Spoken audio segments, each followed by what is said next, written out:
Tonight at 6, an attempted robbery that took a tragic turn has a lot of people talking today. And tonight we hear from the pharmacist who defended himself, his co-workers, and customers from an armed gunman.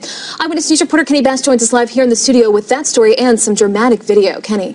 Callie and Rick, yes, we do have some pictures to show you that we need to warn you are very intense. It's actual surveillance video of the incident yesterday at the Good Family Pharmacy in Pinch. Again, very, very intense and dramatic video. It has not been edited. We're going to show you what happened. So if you choose not to watch it, now's the time to turn away. So let's check out exactly what happened yesterday morning about 9:45. You see someone entering the Good Family Pharmacy identified as 25-year-old Terry Gillenwater. You see a couple of technicians at the register. There's a customer who's just now leaving. The pharmacist, Don Radcliffe, will come into the picture, actually joking with the man who's wearing a mask, saying, hey, this guy might be here to rob us. Well, as it turns out, he was, because he pulls out a gun, says this is a robbery. Radcliffe, not hesitating, pulls his own weapon, shoots once, it hits the man in the chest, shoots again, and hits the gun, causing it to not be able to fire. And then he shoots a third time as the man went deeper into the store. Instead of retreating out of the store, he went where customers were standing. Again, very, very dramatic. It all happened very quickly. We talked with Don Radcliffe today, and here is his account of his incredible experience. A day after stopping an attempted armed robbery, Don Radcliffe is back on the job at the Good Family Pharmacy in Pinch. Radcliffe shot and killed a man who had pulled a gun with the store full of workers and customers. He's still dealing with what happened, but says he's found comfort from the pages of a daily devotional he reads each morning.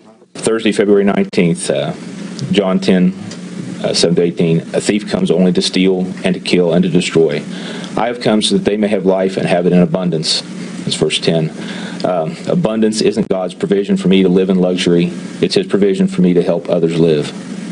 What do you think about that when you saw that this morning? So many times when I read this daily devotional, it's exactly what I need to hear. And today it was what I needed to hear. 8 people were in the store when the armed man entered.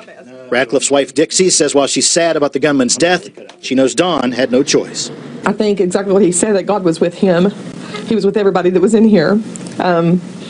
He did what he had to do to protect him, to protect all of the workers.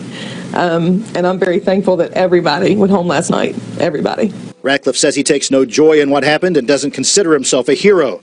He was just working when something occurred which he could not avoid. I'm glad, that God put me in a situation that I was able to do what I did. That, I have no other words other than to thank God. I did what I thought I had to do. Well, I tell you, I've been doing this a long time. When Don Radcliffe read from his daily devotional pamphlet for today, I was stunned at what it said. It's either coincidence or it's not. I leave that up to you to decide. Additionally, the man who died in that incident, as we told you, has been identified as 25-year-old Terry Gillenwater of Quick. Reporting live in the studio, Kenny Bass, Eyewitness News.